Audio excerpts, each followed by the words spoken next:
Ascolta. Esistono le opinioni. Esistono i fatti.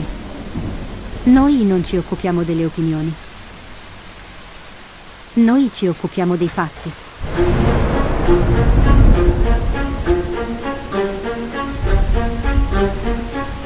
$100 miliardi di danni negli ultimi 40 anni causati da eventi estremi. Una crisi idrica in media ogni 3 anni.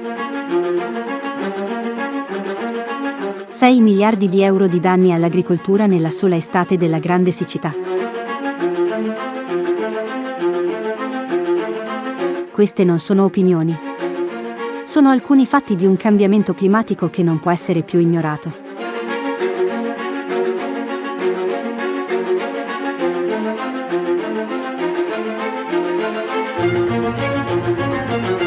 Viviamo in un'epoca di record. Ma non c'è niente da festeggiare.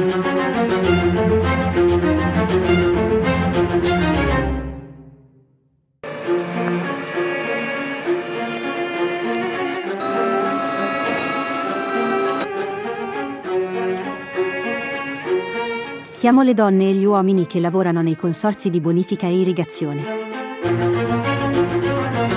Ogni giorno siamo in prima linea nel fronteggiare il cambiamento climatico. Nel gestire l'acqua, quando è troppa e quando è troppo poca. Acqua che è fonte di vita.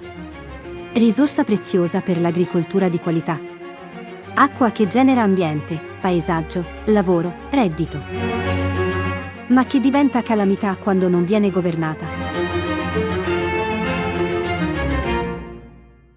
Siamo impegnati in un grande lavoro di squadra, con le istituzioni, con il mondo della ricerca, con il mondo del lavoro a partire dagli agricoltori, con la società civile.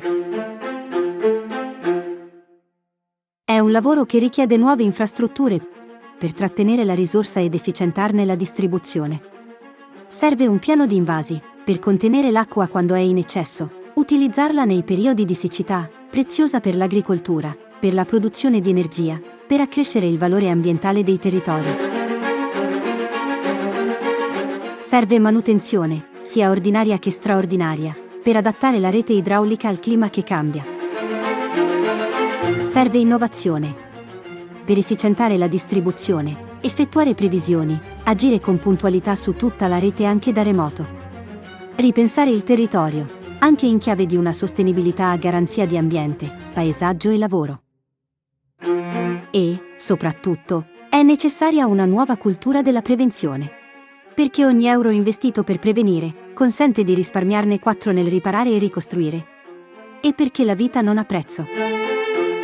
Dalla nostra parte abbiamo le conoscenze, la rapidità d'esecuzione e il senso di responsabilità. Abbiamo la capacità di progettare e realizzare opere nel rispetto di tempi e obiettivi.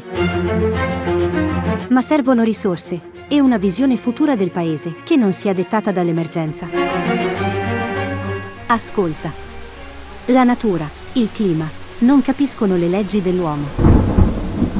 In questa corsa contro il tempo, siamo noi a doverci adattare alle regole dell'acqua.